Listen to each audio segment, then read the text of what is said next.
Bom dia a todos. Chegamos hoje ao nosso último painel da Open Innovation Week ao Cubo.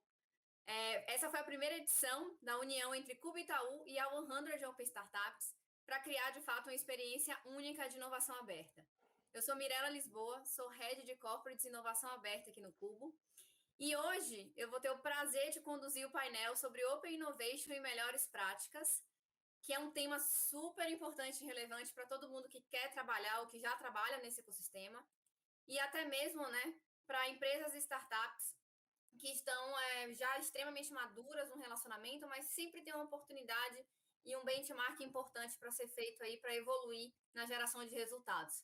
Quem me acompanha hoje aqui na conversa é a Clara Bidorini, Startups Manager da AWS, e temos também o Thiago Júlio, que é gerente de inovação aberta da DASA e curador da vertical Cubo Health. Super bem-vindos, muito obrigada, Clara, Thiago, obrigada pela participação. E agora eu queria pedir para a Clara se apresentar e depois o Thiago também. Olá, Mirella. Eu que agradeço o convite, na verdade, de participar do painel. Bom dia a todos. O meu nome é Clara Bidorini, eu sou Manager de Corporate Venture para startups na Amazon Web Services, também conhecida como AWS, no Brasil.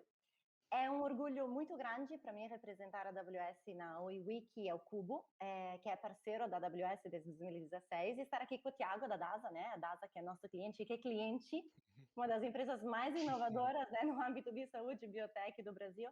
E aqui na UI Week, né, um evento que já é tradicional do ecossistema brasileiro de Corporate Venture e Inovação Aberta. Obrigada por estar aqui. Oi, Mirella. Oi, Clara. Oi, pessoal. Bom dia.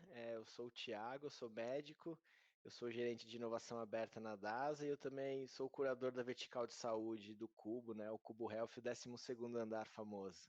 É um prazer estar aqui, junto com também a turma da 100, né? Open. Cara, eu acompanho essa turma aí desde o começo, então é muito legal ver a evolução deles aí como uma instituição muito pró-business e voltada aí a apoiar as startups e também sempre apoiando as corporates aí, então um grande parceiro aí do ecossistema.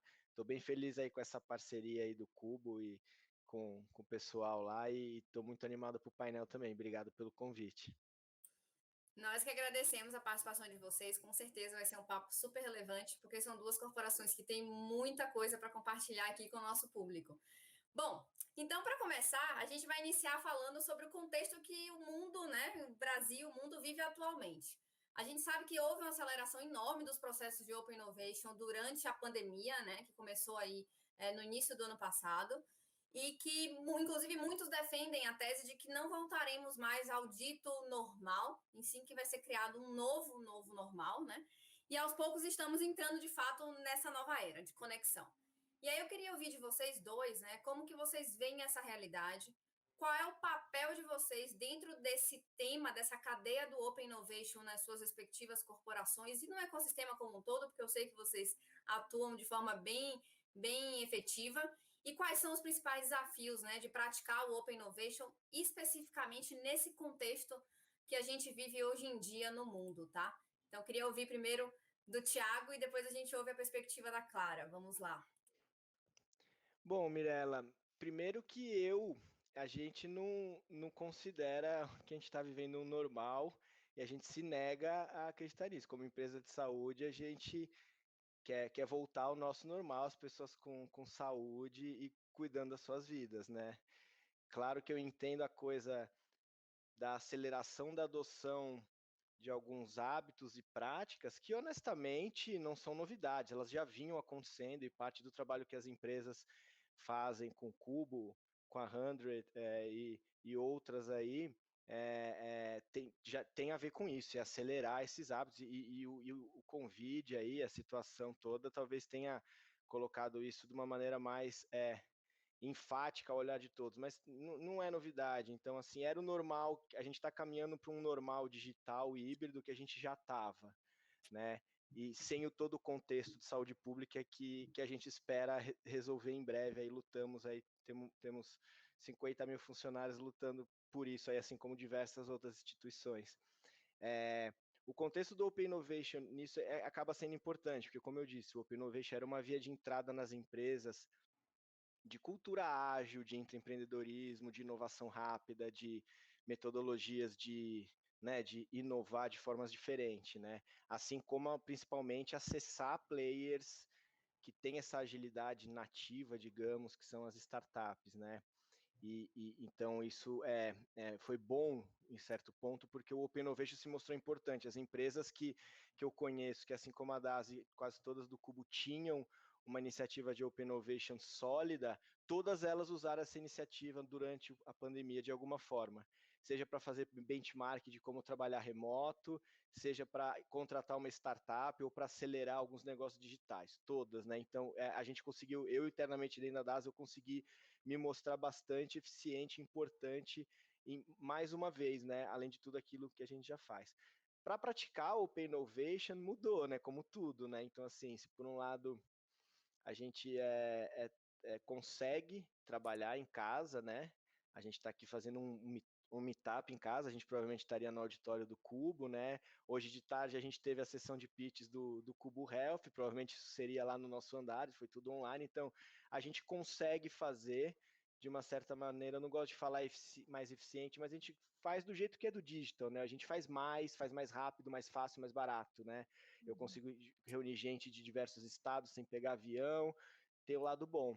Mas tem o lado ruim também, que falta a interação, o touch, né, cara? O pessoal, principalmente que é da turma da parte mais criativa, design ou resolução de problemas, sente ali, eu sinto muito, às vezes, a falta do nosso andar ali, das oportunidades que também a gente deixa de ter, porque ter o espaço físico, né, como a gente tem ali no Cubo, é uma tática de Open Innovation, e dessa daí quase que a gente ficou aleijado, essa daí a gente não conseguiu recuperar muito ainda, né? A gente está tentando de várias formas, mas então perde de um lado, mas ganha de outro também. O presencial, ele adensa o potencial criativo, né? E o digital, ele quebra as barreiras físicas e amplia o potencial de conexão. Então, acho que o mix perfeito entre os dois tende a ser uma fórmula que traz muito resultado, de fato. Realmente, essa reflexão é muito importante. Clara, qual a sua visão dentro desse nosso papo inicial aqui? Ainda mais a AWS, que lida com perfis diversos, né, de corporações no mercado. Não, a Clara, pessoa física, também se sentiu super representada para falar do Thiago, porque eu sou business designer, né? Então, como é que um designer lida com essa situação? Bom, a AWS é uma empresa que é focada em entender as necessidades dos seus clientes. Então, dizemos que 90% do que é construído na AWS vem do entendimento dos nossos clientes e do que eles consideram importante. E o 10%, né, representa um pouquinho o que a gente ouve, mas que de repente não está tão articulado claramente pelos nossos clientes e que precisamos ler entre as linhas, né, para repensar esses produtos, esses processos no lugar dos clientes e em função dos nossos clientes. Eu estou falando disso porque esse posicionamento da AWS não mudou durante a pandemia, e o meu papel enquanto manager de corporate venture, de fato, foi manter muito esse foco nas necessidades dos nossos clientes para conseguirmos apoiá-los em um momento em que estávamos redesenhando as nossas relações, né, de negócio e relações interpessoais. O Thiago falou disso muito bem, né? Tem muitas ações que acontecem no Cubo, e Corporate Venture como um todo inclui um conjunto muito, muito interessante de práticas de investimento corporativo em Open Innovation. E o meu papel é justamente isso, né? Tem sido ajudar a construir essas pontes, né, entre esses dois perfis de corporações ou empresas, né, que querem justamente passar a ter uma visão muito mais digital, muito mais escalável de seus negócios com as startups, para apoiar justamente no go-to-market dessas startups. O trabalho que tem sido feito muito presencialmente, né, e muito justamente no trabalho em conjunto, né, no físico. Então, como é que a gente consegue dar suporte nessa jornada inovadora para empresas de vários tamanhos? Agora, dito isso, né, o Covid teve um impacto muito em todos os setores de Amazon, né? Aqui falando justamente da empresa como um todo. E as medidas de distanciamento social e de apoio à saúde provocaram algumas mudanças que obrigaram tanto órgãos públicos como instituições de ensino e também startups e corporações a implementar formas que foram mais seguras, né, do ponto de vista de trabalho, e de trabalho justamente remoto. Então, a primeira resposta, né, do nosso lado foi justamente trabalhar e realizar ações de suporte tanto aos funcionários, né, mas como a clientes e organizações de todo o ecossistema. Do ponto de vista de startup, a gente observou muitos clientes escolherem mais e mais os serviços de AWS para diminuir o impacto, né, da crise relacionada justamente ao Covid em suas famílias, comunidades, sobretudo à frente de negócio. E a razão número 1 dessa escolha, entendemos que é a busca por agilidade, né, e a velocidade para poder atender melhor os clientes e o momento de implementação de mudanças, como essas do Covid, justamente que foram muito drásticas. Então, como é que você consegue atender a mudança de comportamento do seu cliente em um período pandêmico? Então, vimos muitos dos nossos clientes, enquanto startups, pivotarem seus negócios e atenderem públicos completamente diferentes para sobreviver a essas mudanças do mercado. Alguns clientes foram afetados, sim, pelo Covid, né, como, por exemplo, no turismo. Outros foram impulsionados, né, por esse movimento, por essa mudança. Então, o caso do Zoom, ou então, né, o caso de plataforma de streaming, como a Netflix e a Disney, que puderam crescer justamente a flexibilidade, escalabilidade e segurança que a AWS consegue entregar, assim, a distância de um clique. E em função disso, também acho que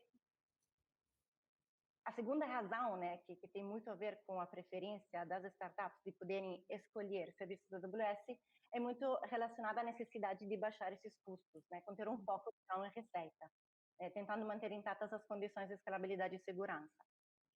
Custo é sempre um tema focal, né, quando a gente fala de startups, e nós acreditamos que esse modelo de pay as you go da AWS, então pagar à medida que os serviços são consumidos, ajudou muito os nossos clientes nesse sentido. Mas, como eu falei, essa faz parte não só do modelo de negócio da AWS, mas como da cultura, né, da AWS.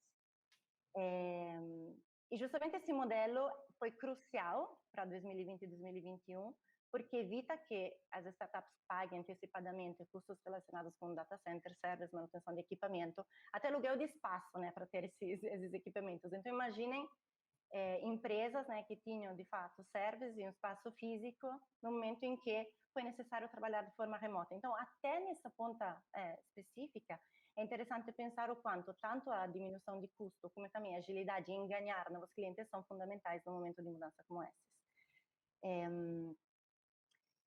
E, bom, tem alguns dos nossos programas que a gente, conversando com as startups, entenderam que ficaram um pouquinho mais interessantes e relevantes, né, por ter necessidade de fazer essas alterações. Entre eles tem o Activate, né, que é um programa muito famoso que, enfim, tem parceiros muito importantes, entre os quais o Cubo, mas também o Amazon Connections e o AWS Cost Optimization, que em inglês significa otimização de custos, justamente para controlar os custos de uso em nuvem e otimizar constantemente as despesas de uma startup. Porque não significa que por ser uma startup, de fato, necessariamente todos os serviços são os mais modernos. Então, há uma busca por modernização de serviços e aplicativos e de modelos cada vez mais escaláveis. Então, acredito que um pouco esse ponto de custo e de modernização tem sido, assim, os pontos que os nossos clientes têm falado bastante ao longo de 2020 e nos primeiros meses de 2021 para combater essas mudanças trazidas pela pandemia. Perfeito, de fato foi um momento bem desafiador e é como você trouxe aí na sua fala, né, que afetou cada setor e cada empresa, independente de ser uma startup ou de ser uma média, grande corporação tradicional, de formatos diferentes.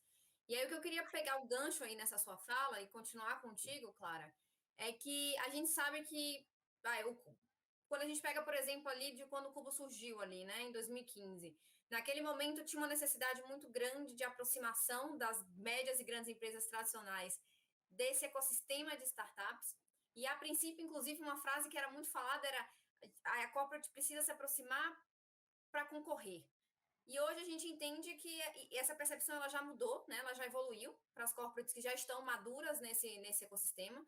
E elas entenderam que essa relação, na verdade, é de parceria, né? E de construção, de colaboração.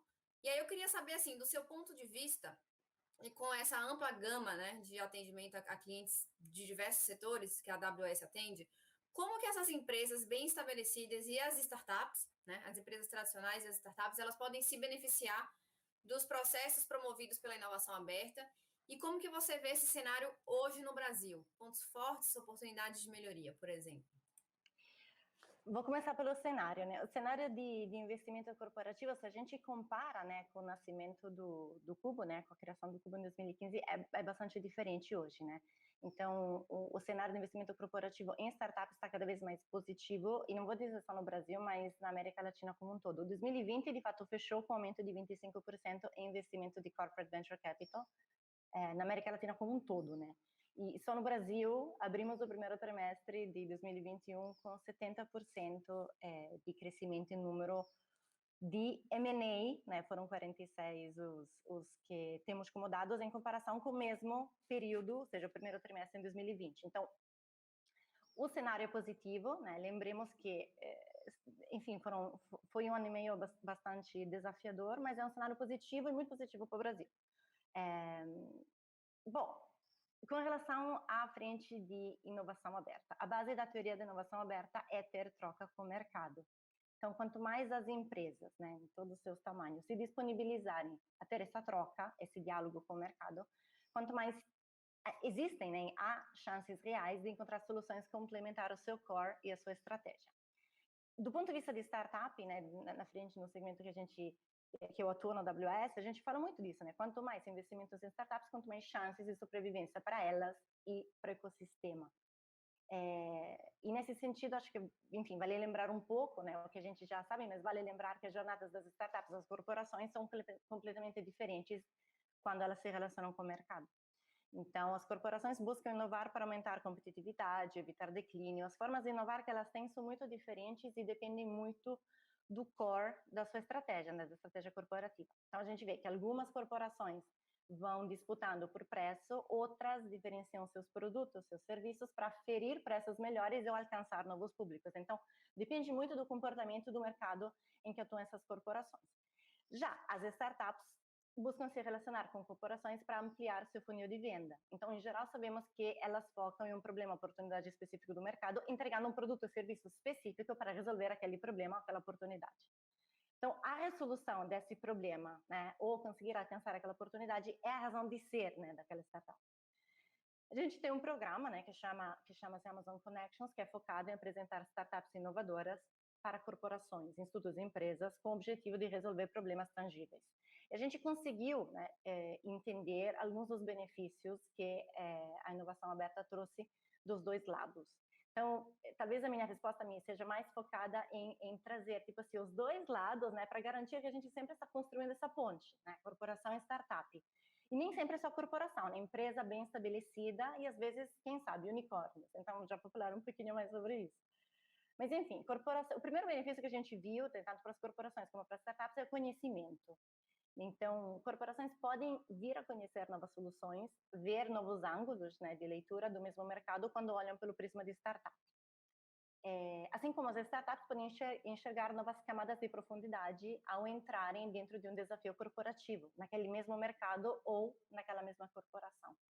Então, por exemplo, agora falamos muito de corporações, né? Mas o Amazon Connection traz aproximar também unicórnios ou empresas que já foram startups que podem também podem estar procurando, né, soluções específicas. Então, o caso do iFood, né? O iFood participou com a gente nesse programa de Open Innovation no abril desse ano, querendo conhecer novas startups que resolvessem problemas de seus restaurantes, né, de seus parceiros.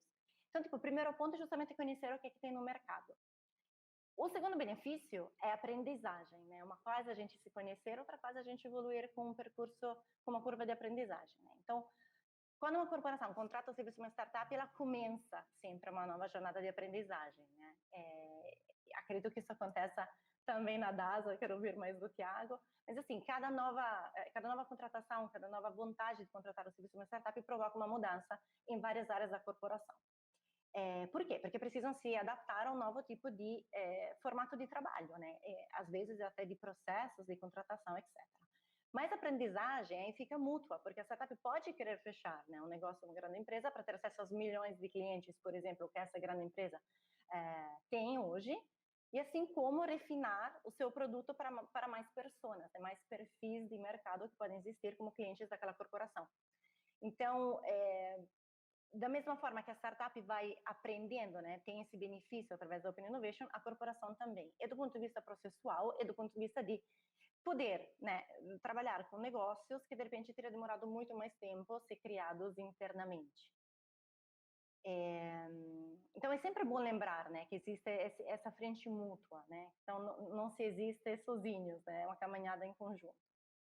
O terceiro benefício que a gente assim, observou com mais de 1.200 conexões realizadas em 2019 é o teste e experimentação. Então, a gente tem clientes que nos pedem, né, de ajudá-las a encontrar startups com soluções que atendem a mercados emergentes. Outros clientes que procuram criar venture builders ou escolher o caminho de incubar startups dentro de casa. Acho que essa frente de ter essa velocidade de poder testar e trazer dentro de casa soluções de startups que estão trabalhando com DNA super inovador e muito rápido, permite justamente de evoluir o serviço que as corporações estão entregando atualmente para seus clientes. Tudo isso sempre com uma camada agnóstica, né, de suporte da AWS. E a AWS é uma empresa que inova muito rapidamente, faz parte do nosso DNA, e lança serviços, né, com muita velocidade. Só se a gente olha a comparação, em 2011 foram lançados 80 serviços relevantes e suas features, em 2020, 2.757. Ou seja, se a gente aproxima de corporações, startups que estão utilizando esse leque de serviço e que têm acesso a maior número de serviços em nuvem no mercado, com profundidade e modernização, a gente considera que também as corporações estão tendo acesso a esse network de startups, de partners, e podem ter acesso a um leque de soluções que é muito amplo, que traz experiência, maturidade, confiança e performance. No caso da iFood, o time de New Ventures, por exemplo, pôde focar já em testar novos negócios de forma muito rápida, contratando essas startups para que elas trabalhassem em conjunto com seus restaurantes. Então, em vez de ficar desenhando muitas estratégias, foi muito rápido trazer essas startups para que elas estivessem trabalhando diretamente com os restaurantes. E esse time to market, muitas vezes, é essencial, né, para vários negócios, sobretudo quando a gente não está à espera de um movimento drástico como o pandêmico. Então, movimentos que antes da pandemia talvez podiam demorar mais tempo, hoje precisam acontecer à velocidade de um clique. E acho que esses benefícios, né, então, conhecimento, aprendizagem, teste, experimentação e velocidade são os maiores benefícios que a Open Innovation pode trazer para corporações, empresas como um todo, institutos, instituições públicas, unicórnios e startups. São, de fato, melhores práticas, né, Clara? Eu vi o Thiago aqui concordando com a cabeça e eu queria agora ouvir um pouco a opinião dele, mas já linkando, né, com a experiência na DASA, porque a gente sabe que a DASA passou por esse processo de transformação digital, vem passando há algum tempo, liderando aí a transformação no setor. E eu queria que você contasse para a gente a sua opinião e trouxesse, assim, os fatores de sucesso, né? Por que a DASA entende que tem sucesso na prática do Open Innovation, que de fato são esses fatores que fizeram com que o ritmo fosse acelerado das mudanças organizacionais e que vocês já enxergam de fato os resultados de negócios diante dessa prática. Conta pra gente, Thiago. Mirela, eu acho que a primeira coisa, sem dúvida, foi apostar numa estratégia forte de comunidade, né? Então, a gente, por um lado, a gente achava que, olhando como ecossistema, isso era importante, porque a gente não via muita densidade em health tech ainda, né? Eram pouquíssimos players esparsos, mas não tinha um centro de densidade, aí por isso o fit com o Cubo foi perfeito nesse sentido. E também porque corporativamente, estrategicamente, a gente acreditou que isso seria a fundação de tudo, né? Então, ter um pensamento de longo prazo e optar por começar e fazer uma base sólida de comunidade, de construir relacionamento com os empreendedores primeiro, com os players do ecossistema, com outras corporates, e aos poucos ir aprendendo de dentro. Então, isso para a gente funcionou.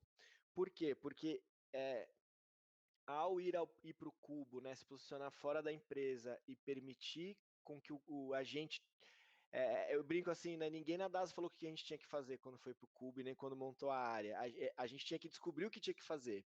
E todo esse processo exploratório, ele foi apoiado na comunidade. Foi a comunidade que ensinou a gente as melhores práticas, a comunidade que ensinou a gente a como se relaciona, como que acha startup, como que avalia, como que faz negócio, e agora a gente está aprendendo como que escala e estamos vendo futuramente como crescer isso cada vez mais, né? Acelerar isso cada vez mais. Então, acho que isso foi o principal, assim, que funcionou muito para a gente, porque colocou a gente na rua ali, saímos, né, a Clara que é designer, cara, a gente saiu do prédio, entramos em outro no caso, mas saímos do nosso prédio e fomos lá aprender, e isso só foi possível porque a alta liderança da empresa estava comprada com essa ideia de autonomia, né, e também de longo prazo, né, Caio? Então, a gente tinha tempo para isso, né? Não é toda empresa que tem tempo para isso. Então, o segundo ponto é exatamente isso, cara. Não adianta só estar comprado do management, tem que estar alinhado o plano tático com o management. Ou então, se não está alinhado, então eles não vão te cobrar, porque isso te permite ter uma visão aí de, cara, pelo menos 7, 8 anos para começar, e é o que aconteceu com a DAS. A gente está na metade, e isso permitiu a gente validar e já estamos mirando mais 10, mais 20. O próximo ciclo a gente já vai olhar para 20 anos e não mais para 7, 8. Mas isso é muito importante, né?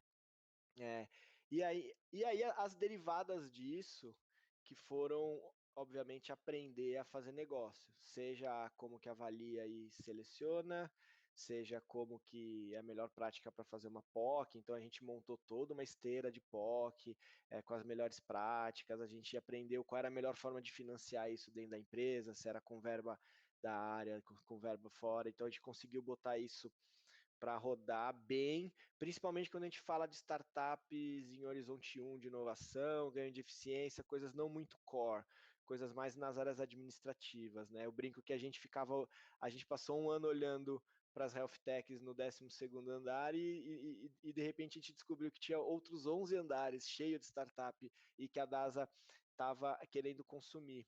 E aí o último ponto é como que eu descobri que a DASA estava querendo consumir?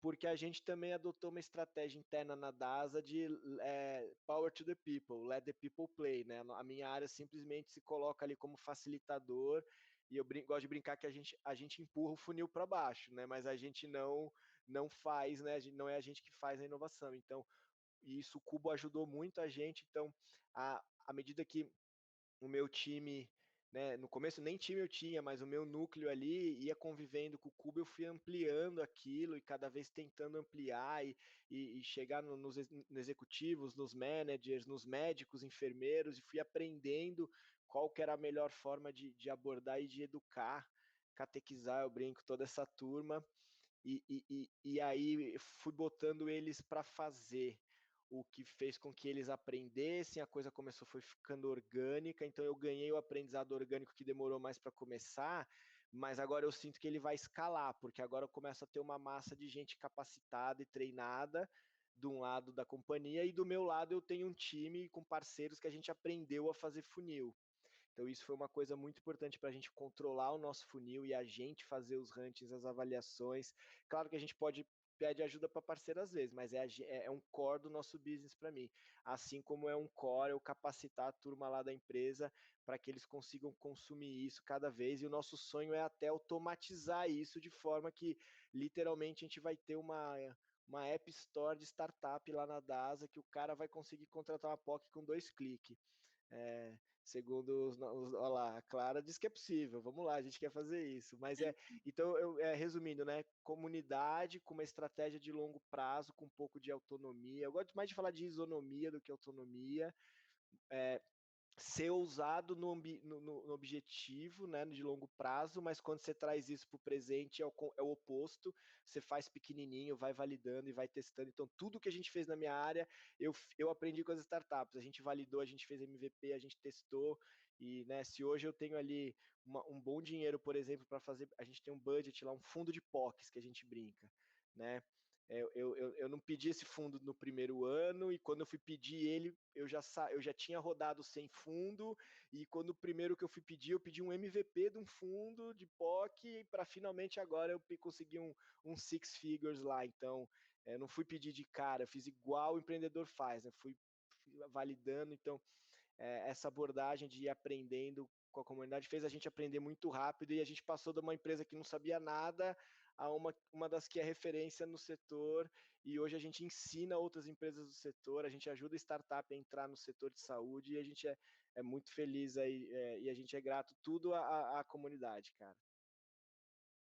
Muito bom. De fato, vocês trouxeram aqui já as melhores práticas, né? Tomara que a nossa audiência tenha, de fato, anotado tudo, mas esse painel depois é só voltar aqui o player para ouvir novamente, porque é praticamente o guia de todas as melhores práticas, de fato, para fazer a inovação aberta gerar resultados. E aí eu vou fugir um pouco do script aqui, eu queria que vocês trouxessem, e agora eu vou começar pelo Tiago, assim, o que não dá certo para começar a fazer inovação aberta? Traz um elemento, assim, que putz, com isso ou sem isso, os resultados não são tangíveis, e o valor do investimento na inovação aberta não consegue ser comprovado ali para a alta liderança da corporação. Depois eu queria que a Clara trouxesse um outro elemento aí diferente do Tiago também. Olha, vamos lá. Eu vou falar algumas coisas que não deu certo pra gente, ou que a gente viu que o mercado já estava cheio de lições que não dá certo. Uma tem a ver com o que eu falei, que é não ir direto para tentar fazer negócio com a startup. Em geral, é muito difícil a empresa conseguir, e quando consegue, depois você vê que não deu certo, na verdade. Então eu brinco assim, eu fiz 8 POCs para testar como é que era na DASA, e quase todas deu certo, né? Na época eu falei, pô, tá vendo? Eu sou bom de fazer POC, ou a gente deu sorte. Depois eu aprendi, eu falei, não, cara, essas POCs foram enviesadas, né? Eu ultra selecionei, eu fiz de tudo para elas darem certo, né? Eu me blindei todos, porque eu tinha que montar um modelo. A hora que você aprende, quando você tem um modelo lá, você inverte o racional. Hoje o meu racional na DASA é fazer muita POC. Eu quero que a POC dê errado, porque se as POCs só estão dando certo, é que a gente não está testando e usando o suficiente. Então, meu indicador é de POCs erradas. Não, claro que eu quero converter, eu quero escalar POC, eu não sei qual é o ideal, mas também eu entendo que fazer todas as POCs que a gente encontra com oportunidade tem alguma coisa errada. Daria para, ou eu estou fazendo pouca, ou a gente está escolhendo bem demais, né? Mas é como eu disse, né?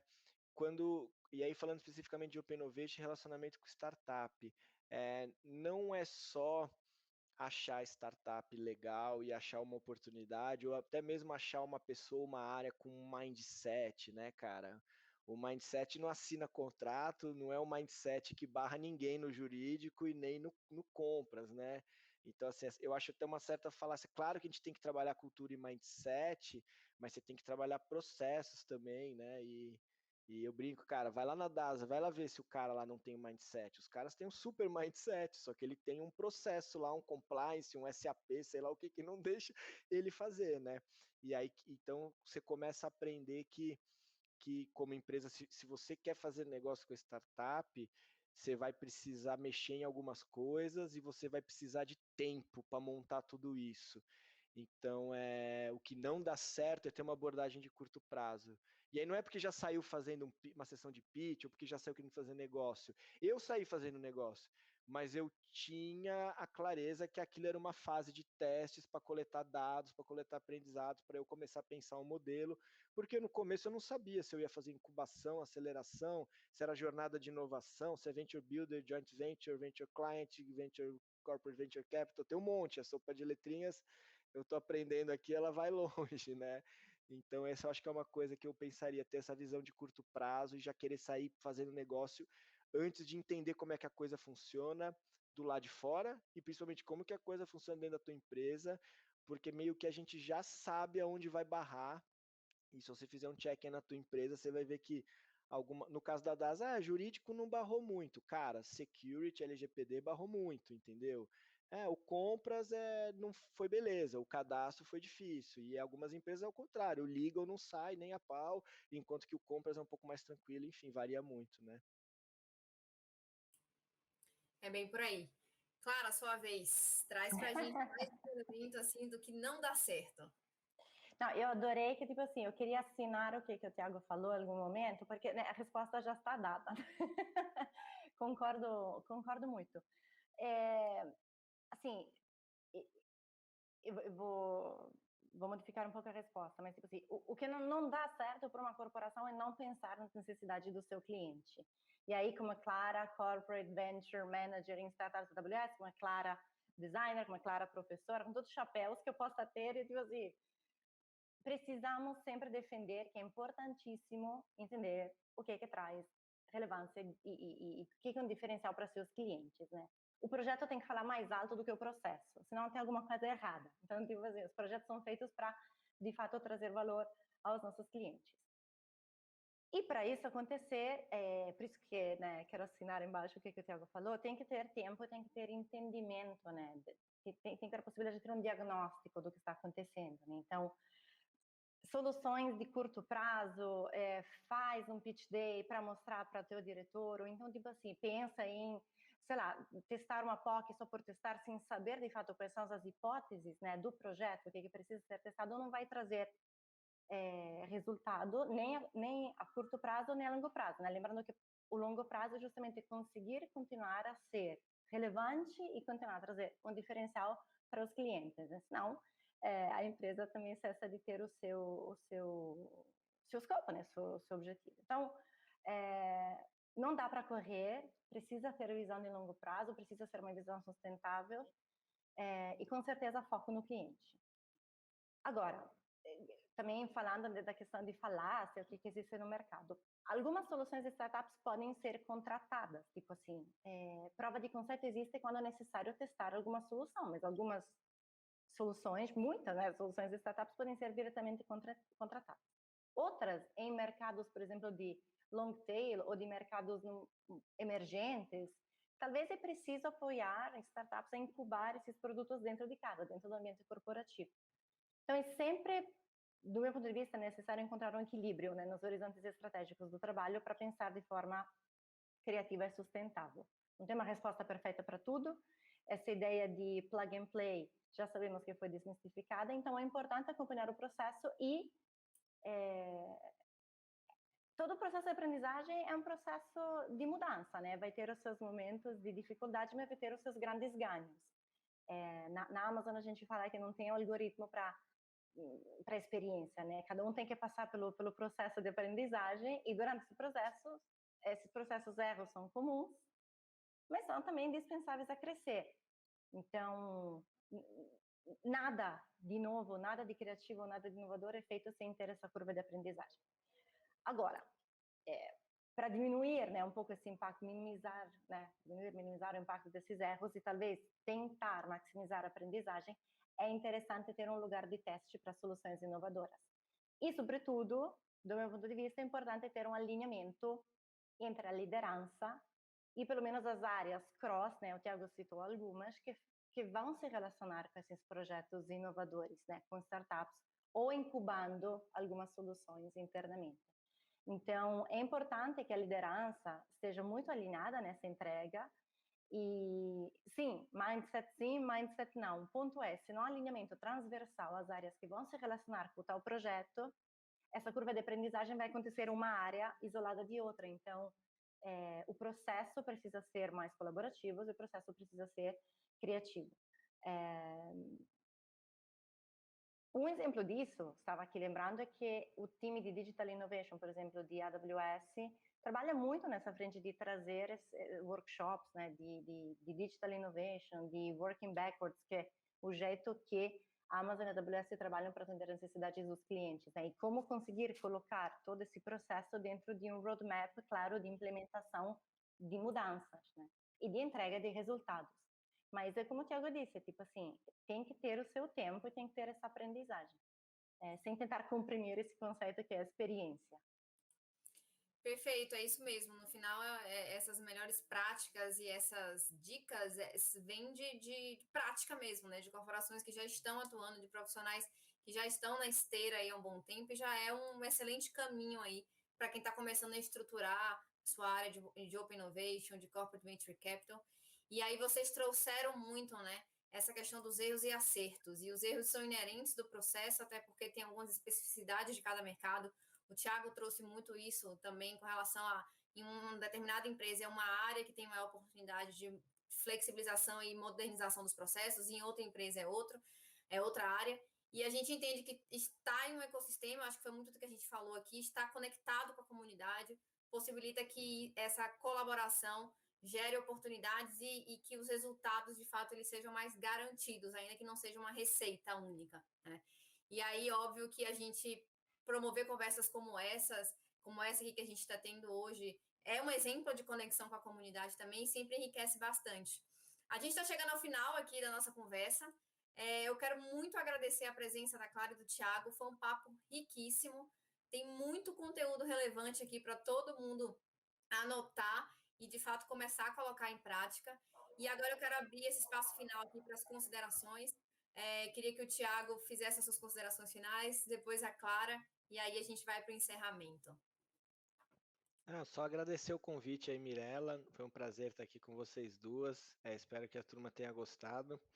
A gente se coloca à disposição aí também para conversar com tanto as corporates que quiserem fazer benchmark ou conhecer um pouquinho mais ali do nosso case, mas principalmente com as startups e empreendedores aí que querem conhecer a DASA, se relacionar, tentar fazer algum tipo de negócio lá. E mais uma vez aí, parabenizar a iniciativa aí da semana da Oi Week aqui com o Cubo, acho que foi muito bacana. Espero que traga resultados para a gente aí no nosso funil aí, que eu fui pedir dinheiro lá para fazer POC, e agora tem que fazer POC, meu, tem que arrumar POC para fazer Agora agora tem com que as arrumar, né? Tem que startups. entregar. Muito Um bom. problema bom. Obrigado, gente, foi um prazer. Haja projetos agora, haja negócios, né? Não, eu estou super grata desse papo, de novo, né? Super obrigada pelo convite em mim. Super feliz de trocar umas ideias com vocês e com o Thiago, né? Que comanda essa máquina de inovação. Adorei Power to the People, me representa. Bom, eu também quero me colocar à disposição, tanto para as startups como para as corporações, para apoiá-las justamente nessa caminhada, né, rumo a Open Innovation, porque a gente sabe que tem que ter uma tradução, né, muitas vezes no meio. Então, tem corporações que já têm equipes como essa do Thiago, tem outras, de repente, estão começando, né, a caminhar e nos colocamos à disposição, assim como para as startups, né, que, tipo assim, precisam começar também a entender algumas, né, no early stage, como se relacionar, né, com essas empresas, como buscar essas empresas. Então, para as startups que não estão escutando, entre em contato, de fato, com o pessoal da DASA. Tipo, é muito legal ter essa possibilidade de poder conversar com o corporativo e entender, tipo assim, como se comunicar, como apresentar seus negócios, enfim. Eles estão, de fato, investindo e eu perderia essa oportunidade de fato. Bom, eu queria parabenizar, né, o Cubo e a 100, né, pela iniciativa. E queria deixar só um convite para as startups que nos escutam para o dia 8 de junho, né? Tem um evento que é chamado de Startup Day, e nesse dia vai ter vários temas diferentes, painéis diferentes, desde como fazer captação com investidores, como fazer conexões remotamente, guia de startups para, né, mais diversos serviços, inteligência artificial, machine learning, cases de startups, né? Como, por exemplo, utilizar os feedbacks dos clientes, que falamos muito disso, né? Como deixar nossos clientes satisfeitos e como se podem criar produtos digitais em cima desses feedbacks. Enfim, tudo que uma startup precisa saber sobre a AWS para começar a utilizar a AWS para o caminho em nuvem. Então, tem esse convite no dia 8 de junho e eu estou sempre à disposição para apoiar no que for preciso. Muito obrigada de verdade a vocês dois. E, pessoal, hoje ainda tem um speed dating, é o momento em que, de fato, as empresas e as startups vão se reunir para a sessão de matchmaking, de conexão direta entre os dois lados. E aí, com isso, a gente encerra os painéis da Open Innovation Week ao Cubo.